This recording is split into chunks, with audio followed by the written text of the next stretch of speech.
아직까지 이제 부가 소재 그리고 장비 쪽의 흐름은 아주 강하지는 못해서 양극재 쪽에 일단 집중을 좀 하시자라는 게 의견이고요. 지금 이제 뭐 ANF, 에코프로, BM 모두 다 단기적으로는 재무적인 어떤 리스크는 많이 줄어든 상태이고요. 그리고 LNF 같은 경우에는 연간 흑자 전환이 가능할 것으로 좀 보여지면서 시장의 기대치를 좀 상회하지 않을까라는, 에코프로 같은 경우에는 중저가 라인업에 대한 확대 등을 가속화시키려고 준비를 하고 있는 만큼 좀 기대를 좀 가져본다. 그래서 투자자들의 고민은 에코프로가 좋냐 LNF가 더 낫냐라는 것인데요.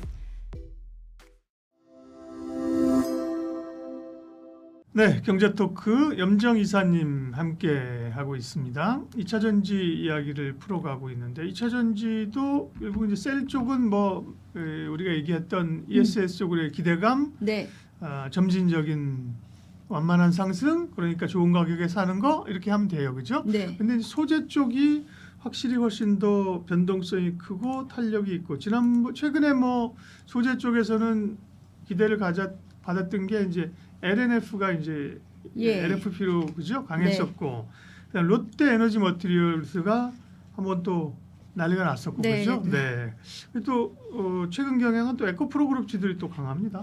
네. 일단은 소재 쪽에서는 그 핵심 소재 쪽 중심으로만 일단은 좀 체크를 하시는 게 지금 방향은 맞다라고 좀 보고 있고요. 네. 아직까지 이제 부가 소재 그리고 장비 쪽의 흐름은 가끔씩 이렇게 좀 업종이 상승할 때 동반해서 움직이긴 합니다만 흐름 자체는 아주 강하지는 못해서 양극재 쪽에 일단 집중을 좀 하시자라는 게 의견이고요. 그냥 그 양극재 쪽에서는 시장 투자자들의 고민은 에코프로가 좋냐 LNF가 더 낫냐라는 것인데요. 수급을 이야기하면 에코프로 쪽이 수급 수치는 왜 안 껴져요? 조금 기다려줬으면 좋겠습니다. 기다리는 게 제가 말하기를 아니 시장도 아마 시장 기다리는 거죠. 모르겠다 둘 다. 네, 알겠습니다. 네, 시장도 모스크 퓨처엠 쪽은 좀 기다려 달라는 저는 생각을 하고 있고요. 지금 이제 뭐 ANF, 에코프로, BM 모두 다 이제 2차전지 양극재 쪽에 대한 최근 뭐 탄산 리튬 가격 반등, 그에 따른 재고 자산에 대한 평가 손실의 축소와 이런 부분들로 지금 단기적으로는 재무적인 어떤 리스크는 많이 줄어든 상태이고요. 그리고 LNF 같은 경우에는 지난번에도 말씀드렸듯이 LFP로의 방향 전환을 가장 먼저 빠르게 그리고 가장 적극적으로 진행을 한 기업이기 때문에 LNF의 시장의 점수는 좀 더 높은 것 같습니다. 실제로 26년도 양극재 판매를 가정한 컨센은 전년비 60% 이상 증가세를 보여줄 것으로 나타내면서 내년도에는 연간 흑자 전환이 가능할 것으로 좀 보여지면서 시장의 기대치를 좀 상회하지 않을까라는 좀 긍정적인 전망을 하고 있고요. 그리고 뭐 테슬라양 쪽에 대한 견조한 추락, 그리고 LFP 판매에 대한 부분이 더해지면서 LNF는 경쟁사 대비해서 좀 차별화된 주가 전망을 나타낼 수 있을 거다. 그런데 LNF 주가 흐름 좋다가 한 번씩 또 조정이 나올 때 또 그만큼 또 세게 나오더라고요.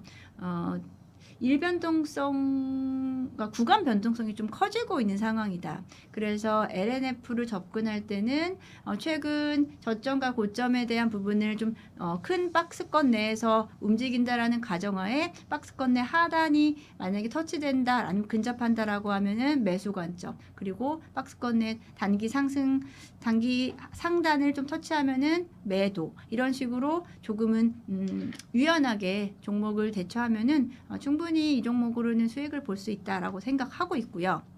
네. 에코프로 같은 경우에는 이제 에코프로 BM? 에코프로? BM으로 얘기하고 에코프로도 어쨌든 같이 네, BM 얘기하고 또 에코프로는 따로 한번 얘기해 볼게요. 일단 뭐 양극재로만 보면 에코프로 BM 쪽이니까 그죠? 네, 일단은 뭐 에코프로 BM으로 뭐 이야기를 해보면은 에코프로 BM 같은 경우에도 마찬가지로 이제 양극재 쪽에서의 단기적인 리스크는 많이 줄어든 상태라고 좀 보고 있고요.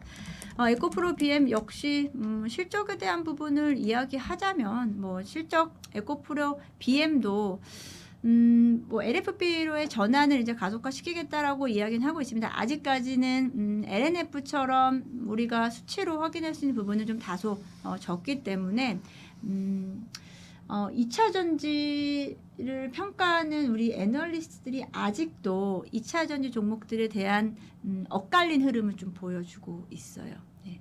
너무 앞서 말씀드린 대로 ESS 쪽으로 너무 긍정적인 지금 평가가 나올 네. 때가 맞느냐. 아니, 그나마 그거 뭐 지금 붙잡고 갈게 그거니까. 네네. 그래서 네. 약간 엇갈린 흐름을 보이면서 종목에 대한 그 위아래 그 격차가 좀 크다라고 좀 보고 있는데요.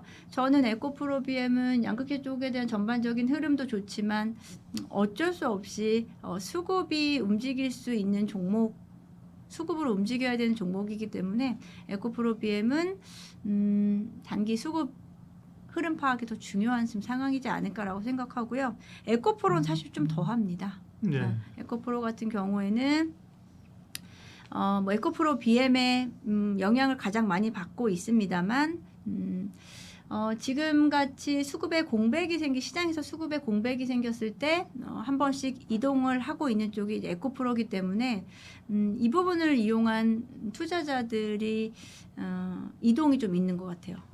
네, 그래서 실제적인 내용면보다는 수급이 좀 강한 종목이다라고 좀 생각이 듭니다.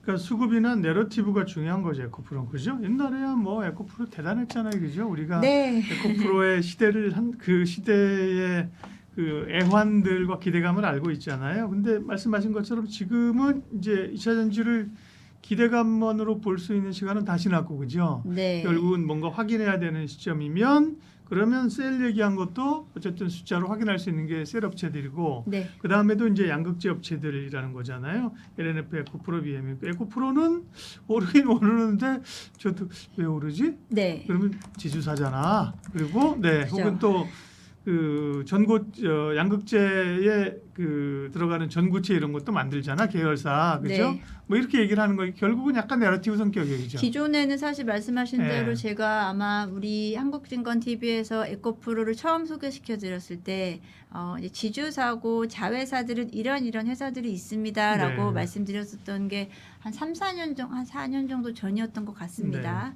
에코프로는 이제 지주사기 때문에 에코프로 BM의 이제 지분 가치가 가장 컸었고 말씀하신 전구체라든지 그리고 소재들 비상장 자회사들 에코프로 머티는 이제 상장 그 네. 후에 상장은 했습니다만 그에 대한 지주사로서의 역할 그리고 지주사의 가치가 그때는 한참 저평가되었었던 구간이었고요. 그 후로는 이제 과대평가됐었기 때문에 그에 따른 지주사로서의 그 이제 평가를 지금 논하기에는 다소 지금은 좀 적절하지 않은 시기가 좀 있는 것 같고요. 지금은 에코프로는 이제 수급 싸움이 조금 더 강한 종목으로 보는데 그럼에도 불구하고 에코프로의 주가 뭐 수급 싸움도 좋지만 에코프로 BM을 에코프로 BM을 기준으로 해서 종목을 대응하시면 전 되지 않을까라고 좀 생각하고요. 에코프로 BM도 뭐 이번 3분기 실적도 뭐 전년 분기로 흑자 전환을 했었고 그리고 앞으로는 유럽 시장 그리고 중저가 라인업에 대한 확대 등을 앞으로 좀 그에 대한 부분을 가속화시키려고 준비를 하고 있는 만큼 좀 기대를 좀 가져본다라고는 생각을 합니다. 예. 그리고 LFP 쪽에서 상대적으로는 경쟁사 대비해서 좀 늦었다라고 좀 생각을 합니다. 이제 양극재 쪽 LFP용 양극재에 대한 개발 완료 그리고 테스트 진행 중이기 때문에 만약에 LFP 쪽에 대한 그 라인 전환에 대한 부분이 좀 본격화될 경우에는 지금과는 또 다른 이야기는 할 수 있지 않을까라고 생각이 듭니다. 네. 그래도 에코프로 BM은 우리가 얘기하는데 에코프로 머티는 완전히 잊혀진 주식이 됐네. 이야, 네. 그때 상장할 때 이것도 그죠? 말씀하신 기대감. 시기가 엄청 기대감으로 제가 보니까 그때 한 5만 원 언더에서 시작해서 24만 4천 원까지. 러플 얘기하면 5만에서 25만 원 갔거든요. 네. 수직으로 올라갔는데 그 다음에 세상 관심 없어서 지금 5만 9,800원이에요. 이야, 참 주식이 부질없네. 너무 좀 철학적으로 가나? 이게 그러니까 이 변동성을 어떻게 하냐고. 그 당시에 분명히 좋았어요, 그죠? 기대감이 있었어요, 그죠? 아무래도 에코프로 그룹사의 어떤 후광을 제대로 받았었던 네. 상장 시기였다라고 좀 생각이 듭니다. 예. 결국 심리 게임이고, 그죠? 결국 네. 이제 가치와 실적과 밸류를 떠나서 그 당시에는, 그죠? 어쨌든 이게 인기가 몰리면 수급으로 가는 거잖아요, 그죠? 왜냐면 나보다 더 높은 가격에 이 주식을 살 사람만 있으면 이 회사가 뭐, 그죠? CEO가 어떻든 실적이 어떻든 아무 상관없는 거거든요. 네. 아무 상관없는 건 아니지만 그런 어쨌든 과정들이 배우는 거죠. 지금 보면 그 당시에를 좀 복기를 해보면서 시장이랑 같이 흥분했었던 거, 그죠? 이제 거기서 이제 흥분 흥분 안 할 수도 없어 그 당시에, 그죠? 그죠? 막 그렇게 가고 좋다고 하는데 뭔 소리야? 이 주식은 못 가. 그런데 5만 원이 그때 25만 원 가는데, 그죠? 그 파티의 가장 그 뭐라 그러죠? 가장 그 피크 타임에서 네. 피크 타임만 즐기고 빨리 나올 수 있는 사람들이 있거든요. 뒤에 남으면 그 파티 마지막에는 좀 아무래도 뒤치다거리도 많고요. 안 좋은 꼴도 볼 수도 있고 그렇거든요. 어떻게 먼저 나가야 돼요? 배 아프다 그러고 나와야 돼? 집에 빨리 오라는다고 핑계 대고 나와야 돼? 그것도 좋은 방법이고요. 네. 자, 네, 그래서 항상 네. 저도 주식 시장을 보면서 고민하는 게 내가 네. 그 피크를 예측할 수 있으면 정말 좋은데 네. 그 피크를 예측할 수 없다라고 하면은 어떻게 해야 될까? 네. 그렇지. 근데 우리 말이 좀 딴 데를 샜는데 중요한 얘기니까 1분만 더 네. 얘기하면, 그러나 그 상승을 미리 예단하고 얘는 못 갈 거야, 버블일 거야라고 그 상승에 동참 안 할 이유가 없다. 그러나 이거 에코프로 머티를 계속 예를 들게요. 5만 원에서 25만 원 갔는데 그건 타야죠, 그렇죠? 그 다음에 거기서 꺾일 때 팔아야지, 그죠? 근데 25만 원 갔던 거를 5만 원에 사서 25만 원 갈 때까지 못 팔고 있다가 지금 5만 9천 원 왔을 때까지 붙잡고 있으면 안 되는 거죠, 그렇죠? 상승 추세를 올라갔다가 이게 꺾였다고 하면 그때 팔면 되는 거잖아.